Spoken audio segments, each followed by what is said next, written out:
Hi, welcome to Nina in the Kitchen, where today I'm making a tomato salad. Doesn't sound very exciting, but this is one of the most delicious salads I know of, and it's so simple. It's one of those genius of the Italian kitchen simple dishes.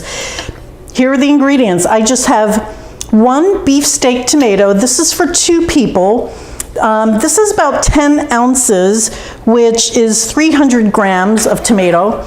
And the best tool to use is a serrated knife. You want to leave all of the seeds and all of the gelatin in a tomato, for this use anyway. And the reason is 50% of the flavor in a tomato is in that gelatin. So don't get rid of that.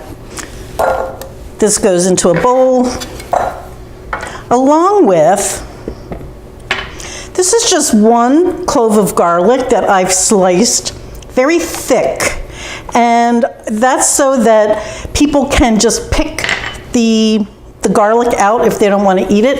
I have 4 leaves of basil. And this is a thing where you just sort of look to see how much basil you want in here. Okay, that looks good. So that was 2 leaves of basil. I have a red wine vinegar, and this looks cloudy because it's got the mother in it. What the mother is in a vinegar is a bacterial, like a sheet that kind of floats in the barrel of vinegar.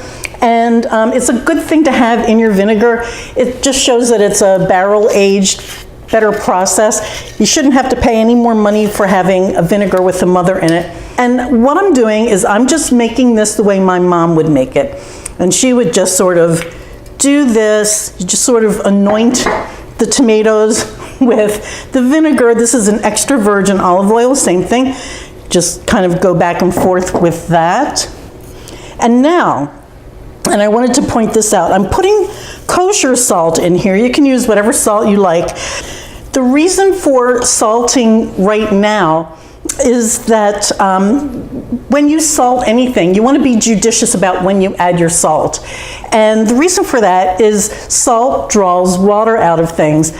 So, for example, if you were sauteing mushrooms and you salt them as soon as you put the mushrooms in the pan, you're never going to get a good sear on those mushrooms.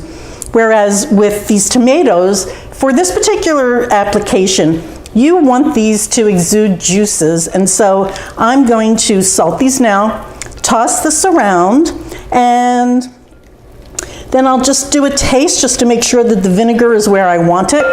This can sit out. I typically put a cover on this, and I'll let it sit out for at least an hour. You can go up to 3 hours. The vinegar in here keeps this antiseptic, so you don't have to worry about bugs getting in there or bothering, or germs, I should say. That's what I meant by bugs. Anyway, let me just taste one of these.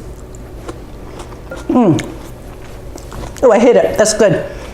Get the vinegar where you like it. I will see you in a couple of hours, and I'll show you how to proceed from there.